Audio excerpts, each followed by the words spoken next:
はい、こんにちは、てんぱぱです。今日はこちらのドロップで、インビーホーリーパンダのレビューをしていきたいなと思います。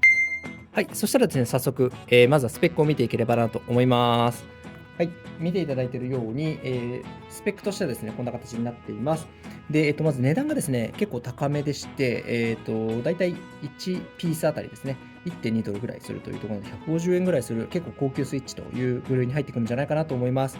で、タイプとしてはタクタイルになってまして、トップハウジングは PC、ポリカーボネットですね。で、ボトムハウジングはナイロン。で、ステムはちょっと何も公式サイトに書かれてなかったので、NA とさせていただきました。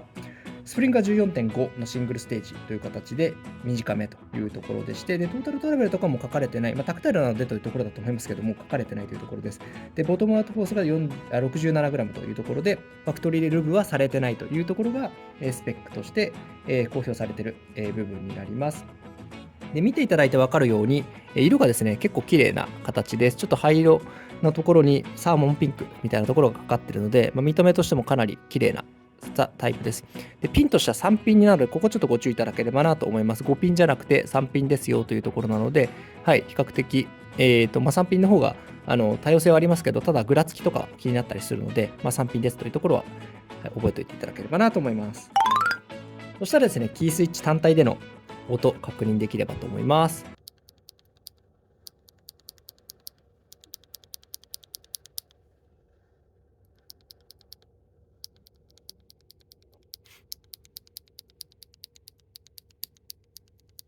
はい、いかがでしょうか。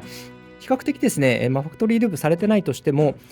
カシャカシャ感というか、かすれた音っていうのはあまり、ないスイッチかなとは思います。あとは比較的軽い、部類に入るかなと思います。タクタイルが強いものと軽いもの、どっちのパターンもあるんですけども、このスイッチに関しては、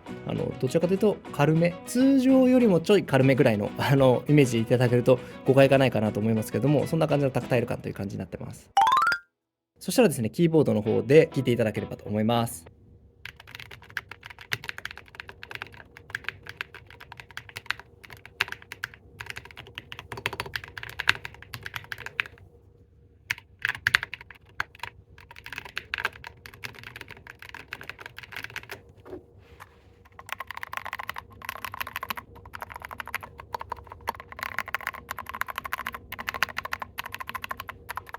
はい、それではいかがだったでしょうか。やはりタクタイルってこともあって、押してる感覚が感じられるような打鍵感になってますし、とはいえ先ほど言ったように比較的タクタイルの弱めの部類には入るかなと思うので、そんなに力も要せず入力することができるようなスイッチになってるかなと思います。そしたらせっかくなのでいい点、悪い点という点をですね、お伝えできればなと思ってます。そしたらまずいい点の方になるんですけれども、2つあるかなと思ってまして、まず1つは先ほど言ったように、タクタイル感がそれほど強くないので、なんだろうな、リニアに近いタクタイル感を味わいたい人っていうのにすごいおすすめだなと思ってますし、私自身もこのキーボードにおいて使ってるのは、そういうような理由があって、使い続けてるというところがあります。で、いい点の2つ目なんですけども、これはタクタイルスイッチ全体的に言えることだと思うんですけど、音が響くようなスイッチになってますので、このケースもですね、例えばこれ木でできてるケースなんですけども、先ほど聞いていただいて分かるように木の音色というか音がちゃんと反響してくるっていうのはなかなか多分理にあれば実現できないことかなと思ってますので、なんか音を反響させて楽しみたいみたいな方にとってはすごくタクタイルスイッチ自体がそもそもいいんですけども、この、スイッチ自体もですね、そういう点において心地よい打鍵感とタクタイル感っていうところがいいポイントなんじゃないかなと感じています。続いてダメな点というところで、こちらもちょっと2つお伝えできればなと思うんですけども、1つ目はそのファクトリールーブされてないよというところは先ほどお伝えした通りです。なので、それでも先ほどの音で聞いてもらって分かり、そんなにかすれた音っていうのはしてこないんですけれども、やっぱ気になる方っていうのはプラスアルファでルーブした方がいいのかなと思いますので、その点のそのめんどくささっていうところが悪い点の1つかなと思ってます。で、2つ目というところなんですけど、やっぱ高いっていうのはあると思います。1個あたり 1.2 ドルってかなり高級スイッチで、たまにドロップさんもセールをすることがあるので、そうすると1ドル切ってくる。私が今回ちょっと見たときは25ドル35ピースだったので、そうするとかなり1ドル切ってくる価格帯だと思うんですけども、とはいえ通常価格で手に入れると結構高めのスイッチになってきますので、そうするとちょっと手に入れにくいというか、購入するのに躊躇しちゃうかなと思うところが、マイナス点のポイントかなと思ってます。で、総合評価というところなんですけれども、私は3.5から4ぐらいかなというところになってます。理由としては、やっぱ値段のところだったりとか、ルブしなきゃいけないというところで、やはりちょっと星の部分が減るかなというところにはなります。なので、コスパがいいのかと言われると、どうだろうな、